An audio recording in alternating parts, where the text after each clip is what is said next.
Quand on voit ce qu'on voit, des fois, il n'y a pas le choix. Alors il faut pas hésiter. Pour piger l'info, rien de mieux qu'une métaphore. Tenez, entre la gauche qui essaie de fuir les affaires DSK et la droite qui essaie de fuir ses ratages sur les radars, hein, eh ben on utilise une métaphore. Donc, à gauche, l'affaire DSK et à droite, les radars. Eh oui, on comprend tout de suite mieux grâce à la métaphore. On pige qu'il y a des coups de pied qui se perdent.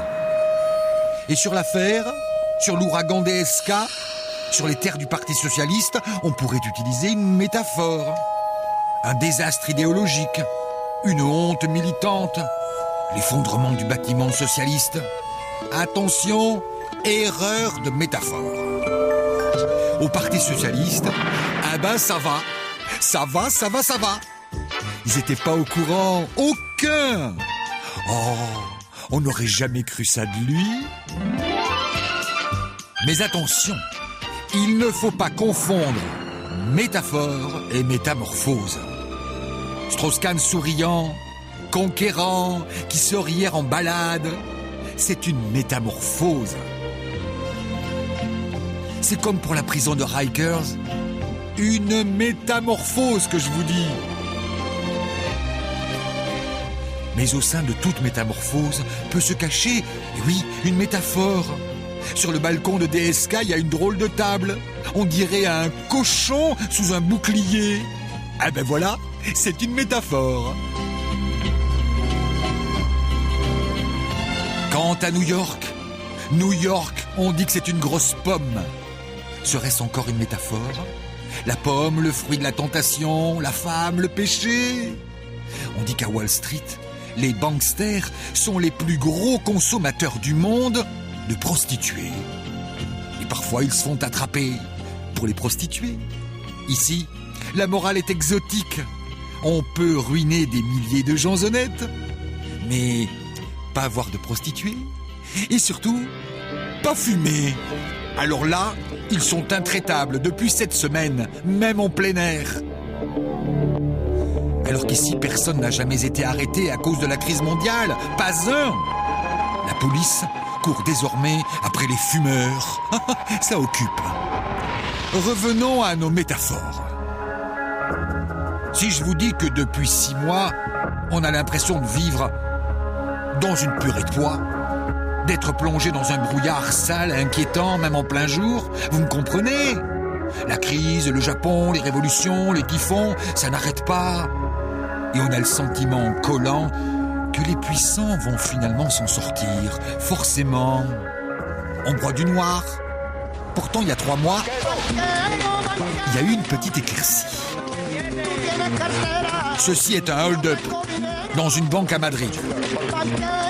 Ouais, c'est nouveau. Pas d'armes, juste des danseurs.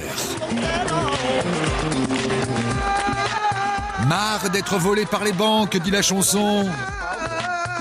La sécurité, prête à résister à toute attaque, n'avait pas prévu ça. La vidéo a fait le tour du monde, on a souri, et puis on s'est dit, bon, c'est fini.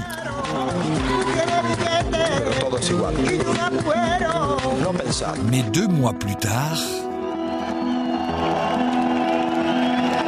Puerta del Sol, la porte du soleil, c'est peut-être aussi une métaphore. L'annonce d'une légère éclaircie. En tout cas, ça change. Ils ne cassent rien, ils en ont juste marre. Mais alors, marre. Marre du boulot ou du pas de boulot. Marre des hypothèques à vie, marre des dettes, marre d'être courbé.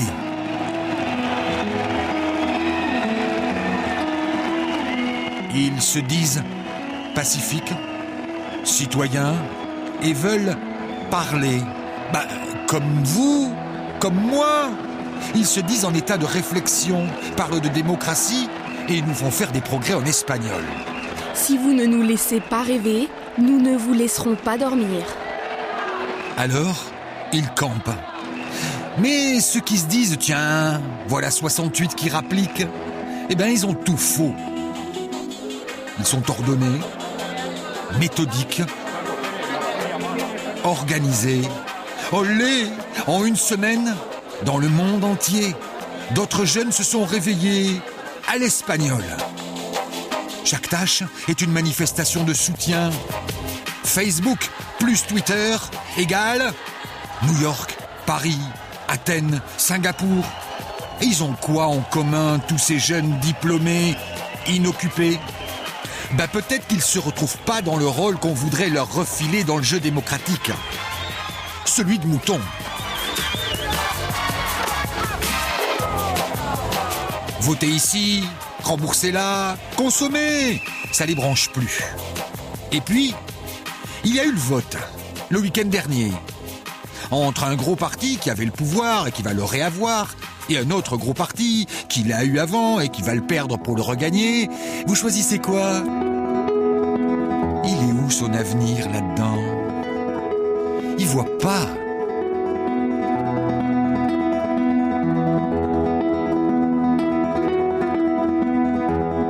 Une fois le vote passé, où le parti bleu a gagné, ou le contraire, ils sont retournés sur la place, dans les rues. Et ils y sont toujours. Font le ménage eux-mêmes, montent des forums de discussion et semblent si bien élevés.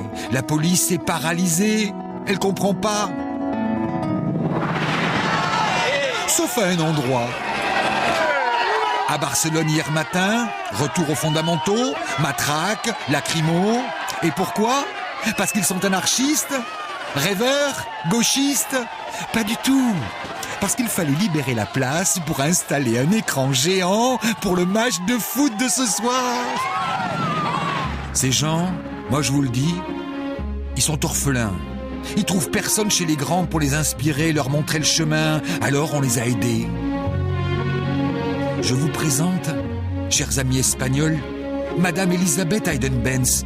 Vous connaissez pas? Normal. Laissez-moi un instant vous raconter sa vie. Frontière franco-espagnole 1940. Elisabeth est infirmière, elle a 20 ans. Comme vous, les jeunes de la place. La Croix-Rouge d'alors lui interdit de s'occuper des mamans qui traversent la frontière, lui interdit de sauver les enfants. Mais Elisabeth a désobéi. Elle a désobéi et a sauvé 600 enfants, un par un, sortis des camps. Elisabeth ne voulait pas de médaille. Elle avait juste dit non et fait son devoir. Estoy muy contenta de ver tantos y tantas madres aún que viven. Elisabeth est morte cette semaine. Sa vie n'est-elle pas une métaphore? Une métaphore qui nous rappelle que rien n'est plus précieux que l'optimisme des jeunes. Une denrée fragile et inestimable. Elisabeth ne fera la une d'aucun journal. Elle s'est juste endormie après avoir fait son devoir. Ça nous surprend ou pas?